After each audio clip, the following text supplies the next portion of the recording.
ನಮಸ್ತೆ, welcome back to one more recipe. Yes, brownies ಎಲ್ಲರ favourite.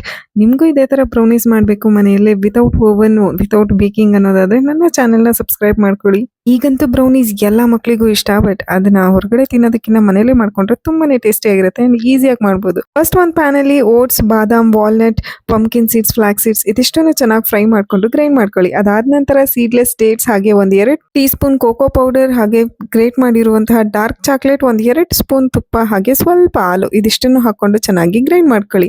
ಪಾತಿ ಹಿಟ್ಟಿನ ಅದಕ್ಕೆ ಬಂದಿರುವಂತಹ ಈ ಬ್ಯಾಟರ್ನ ಒಂದು ಪ್ಲೇಟ್ ಮೇಲೆ ಸ್ವಲ್ಪ ತುಪ್ಪ ಸವರಿ ಅದನ್ನ ಫ್ಲಾಟ್ ಆಗಿ ಸ್ಪ್ರೆಡ್ ಮಾಡ್ಕೊಳ್ಳಿ. ಇದಾದ ನಂತರ ಮೆಲ್ಟೆಡ್ ಚಾಕ್ಲೇಟ್ನ ಅದ್ರ ಮೇಲೆ ಸ್ಪ್ರೆಡ್ ಮಾಡಿ ರೆಫ್ರಿಜರೇಟರ್ ಅಲ್ಲಿ 1 ಅವರ್ ಇಟ್ಟು ತೆಗೆದ್ರೆ ನಿಮ್ಮ beautiful and tastiest brownie ready ಆಗುತ್ತೆ. ಡಿಸೈರ್ ಶೇಪ್ ಅಲ್ಲಿ ಕಟ್ ಮಾಡಿ ಮಕ್ಕಳಿಗೂ ಮನೆಯವ್ರಿಗೂ ಸರ್ವ್ ಮಾಡಿ. ಡೆಸರ್ಟ್ ತಿಂದೆ ಅನ್ನೋ ಖುಷಿ ಮಕ್ಳಿಗೂ ಇರುತ್ತೆ, ಹಾಗೆ ಹೆಲ್ದಿ ಆಗಿರೋ ಫುಡ್ ಅನ್ನ ಕೊಟ್ಟೆ ಅನ್ನೋ ಸಂತೋಷ ನಿಮ್ಗೂ ಇರುತ್ತೆ. ಮತ್ತಷ್ಟು ಇದೇ ತರ ಈಸಿ ಅಂಡ್ ಹೆಲ್ದಿ ರೆಸಿಪೀಸ್ಗೆ ನನ್ನ ಚಾನೆಲ್ನ ಫಾಲೋ ಮಾಡೋದು ಮರಿಬೇಡಿ. Thank you so much. See you.